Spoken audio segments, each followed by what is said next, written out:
I was studying something recently about the value of nations,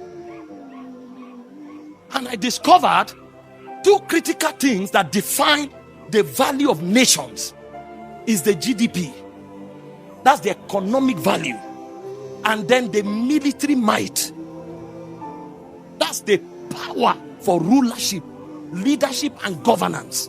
When you find any nation that is called the word power, check the economy, check the army. These are two things that separate nations to their classes. And when we talk about these things, it defines the might of a nation. That means if an America wants to tell you we are great, they don't need to come and tell you we are strong, we are great.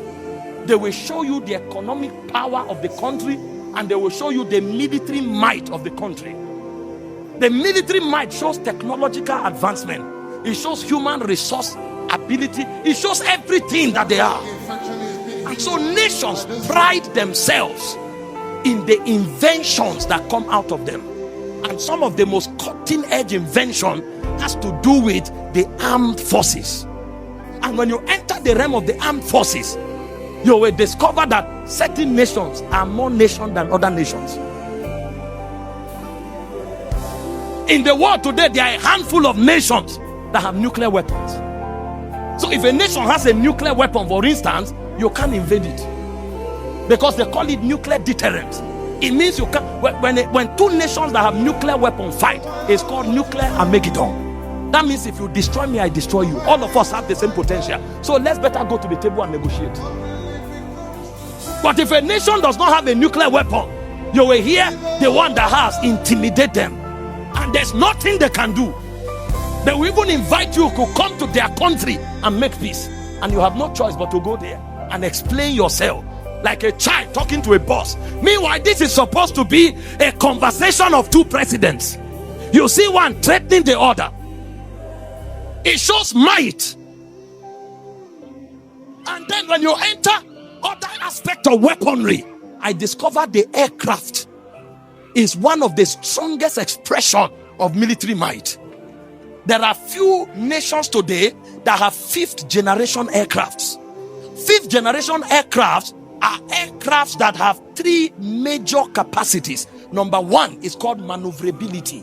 That means they can move like paper. They can dodge missiles. So an aircraft can swing and take a different turn. You are wondering, what is this?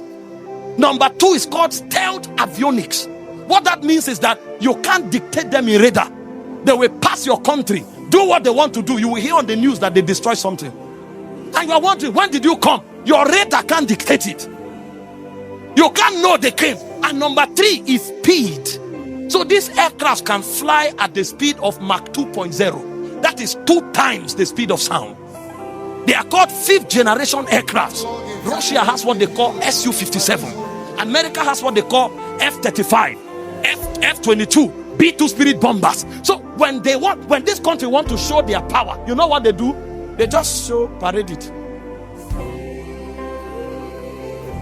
Look around, advise yourself. This is a no-go area. Advise what? Yourself. So when you see those aircrafts, you will calm down, because two can visit your country. When they leave, it will not be the same.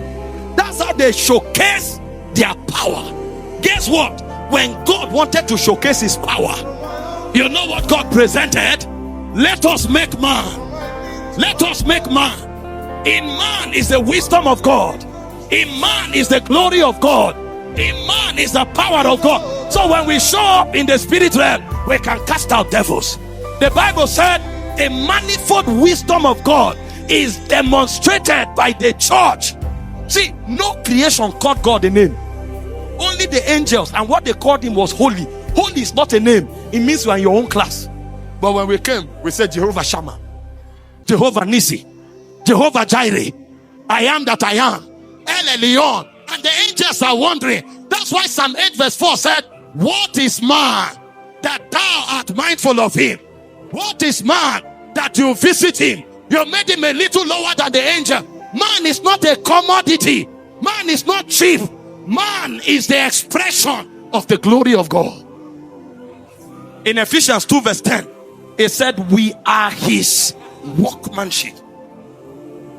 When God wanted to look at you, for instance, we are the only creatures that have 3 lives. There's life in your blood. Leviticus 17:11. That's what powers your flesh. So you can relate with a dog. It's called animal life. There's life in your soul. You are able to think at a realm beyond other animals. Genesis 2:7. He breathed into his nostril. He became a living soul. And there's another life in your spirit. You know what that means? It's the God life. So if you come here now and God is seated, he won't take you unawares. You can relate in the God class as though you are in that order, because you have the God life. You are the only one that God can live inside. There's no angel that can carry God. But you know what the Bible said? Christ in you is the hope of glory. The fullness of God can dwell in you. He said, I have put eternity in their heart. What is man